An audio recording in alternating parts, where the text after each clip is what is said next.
Assalamualaikum warahmatullahi wabarakatuh. Halo semuanya. Kami dari kelompok 7 yang beranggotakan Nur Maulidia Hasanah, Dasi Zuhrofia Rahma, dan Muhammad Abdur Rayyan akan membahas 5 poin, yaitu yang pertama, metode pembelajaran yang cocok mengenai hutang piutang dan riba. Yang kedua, pengertian hutang piutang dan riba. Yang ketiga, dasar hukum dari hutang piutang dan riba. Yang keempat, rukun hukum hutang piutang dan riba. Dan yang terakhir, hukum hutang piutang dan Oke, yang pertama, metode pembelajaran yang cocok mengenai hutang piutang dan riba. Metode pembelajaran ini dapat membuat siswa lebih aktif dan berantusias dalam mengikuti kegiatan belajar mengajar, dikarenakan pembelajaran ini mengkombinasikan penghafalan, pengulangan, pengujian, dan pemeriksaan atas diri sendiri. Resitasi dilakukan dalam rangka untuk merangsang siswa agar lebih aktif belajar, baik secara perorangan maupun kelompok, menumbuhkan kebiasaan untuk belajar mencari dan menemukan, mengembangkan keberanian dan tanggung jawab terhadap diri sendiri, dan memungkinkan untuk memperoleh hasil yang permanen. Nah, metode ini adalah cara yang digunakan oleh pendidik dalam menyampaikan materi dengan menggunakan bentuk tertentu, seperti ceramah, diskusi, penugasan, dan cara-cara lainnya.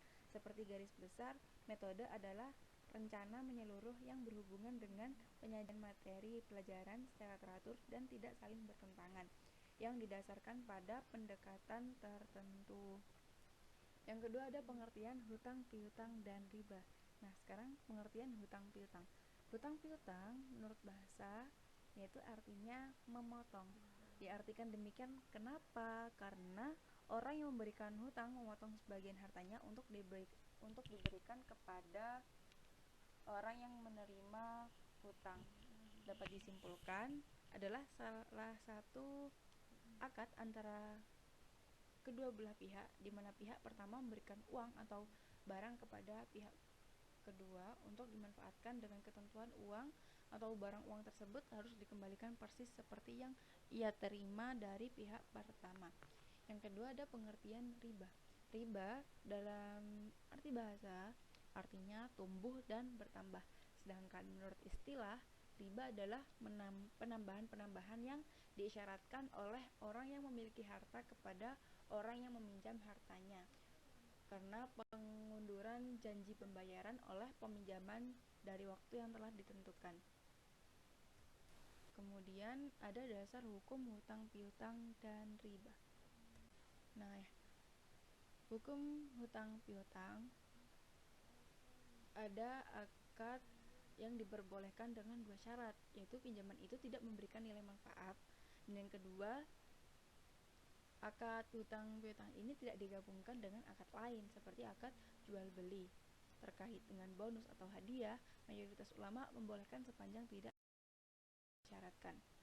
Nah, bersumber dari Al-Quran surat Al-Hadid ayat 11 yang berbunyi, "Man dalladzi yuqridullaha qardan hasanan fayudha'ifahu lahu wa lahu ajrun karim."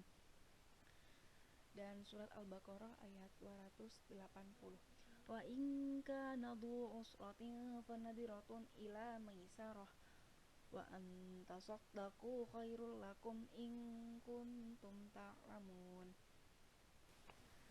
Nah, selain dari hukum dari Al-Quran, Sunnah, dan ijma ulama, hukum hutang piutang ini juga diatur dalam ketentuan fatwa, yaitu ada 4. Yang pertama, ada ketentuan umum Al-Qad. Yang kedua, ada sanksi. Ketiga, ada sumber dana Al-Qad dan dapat bersumber dari bagian modal LKS, keuntungan LKS yang disisihkan, dan lembaga lain atau individu yang mempercayakan penyaluran infaknya kepada LKS. Dan yang keempat, jika salah satu pihak tidak menunaikan kewajibannya atau jika terjadi perselisihan di antara para pihak, maka penyelesaiannya dilakukan melalui badan arbitrase syariah setelah tidak tercapai kesepakatan melalui musyawarah. Nah, fatwa ini berlaku sejak tanggal ditetapkan dengan ketentuan. Jika di kemudian hari ternyata terdapat kekeliruan, akan diubah dan disempurnakan sebagai. Yang kedua, ada dasar hukum riba. yang bersumber dari Al-Quran terdapat dalam surat Ar-Rum ayat 39 yang berbunyi wa ma ataitum mir riba liyarbu fi amwalin nasi fala yarbu indallahi wa ma ataitum min zakatin turiduna wajhallahi faulaika humul mudhifun. Dan suatu riba atau tambahan yang kamu berikan agar dia bertambah pada harta manusia, maka riba itu tidak menambah pada sisi Allah. Dan apa yang kamu berikan berupa zakat yang kamu maksudkan untuk mencapai keridhaan Allah, maka yang berbuat demikian itulah orang-orang yang melipat gandakan pahalanya. Yang kedua, sumber dari Al-Hadis. La'an Rasulullah SAW akilur riba wa mu'kilahu wa syahidah. Rasulullah SAW melaknat para pemakan riba yang memberi makan dengan cara riba, para saksi dalam masalah riba, dan penulisnya. Hadis riwayat Abu Daud, dan hadis yang sama juga diriwayatkan oleh Muslim dari Jabir ibnu Abdillah. Selanjutnya yaitu rukun dan syarat hutang piutang. Yang pertama yaitu akid, yaitu orang yang berhutang piutang, yang terdiri dari mukrid atau pemberi hutang dan muqtarid atau penerima hutang. Yang kedua, ma'qud alaih, yaitu barang yang diutangkan. Yang terakhir ada sigat al-aqd, yaitu ungkapan ijab dan qabul atau suatu persetujuan antara kedua belah pihak akan terlaksana suatu akad.